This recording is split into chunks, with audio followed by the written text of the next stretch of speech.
الحمدللہ والصلاة والسلام علی رسول اللہ اما بعد۔ ابو ایوب انصاری رضی اللہ عنہ کا نام خالد ابن زید ابن کلیب ہے۔ یہ عقبہ کے موقع پر حاضر تھے اور معرکہ بدر میں شریک تھے، اور اس کے بعد جتنے معرکے ہوئے سب میں حاضر رہے۔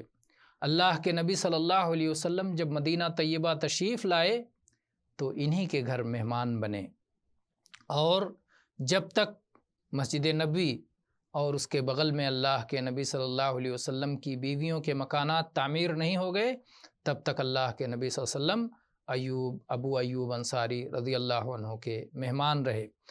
اور اللہ کے نبی صلی اللہ علیہ وسلم نے جب مسلمانوں کے درمیان بھائی چارہ کروایا تو ابو ایوب انصاری اور مصعب بن عمیر رضی اللہ عنہما کے درمیان بھائی چارہ کروایا۔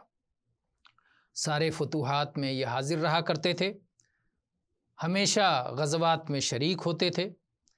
علی رضی اللہ عنہ جب عراق کے لیے نکلے تو مدینہ میں ان کو اپنا جانشین بنایا، اور اس کے بعد یہ مدینہ سے نکل کر علی رضی اللہ عنہ کے ساتھ مل گئے، اور ان کے ساتھ مل کر کے خوارج سے جنگ کی۔ ابو ایوب رضی اللہ عنہ ہمیشہ جہاد و قتال میں لگے رہے۔ نبی کریم صلی اللہ علیہ وسلم کے دنیا سے چلے جانے کے بعد انہوں نے میدان جنگ میں اپنی زندگی گزاری، اور غزوہ قسطنطنیہ کے موقع پر سن 52 ہجری میں ان کی وفات ہوئی۔ رضی اللہ عنہ وارضاہ، وآخر دعوانا ان الحمد للہ رب العالمین۔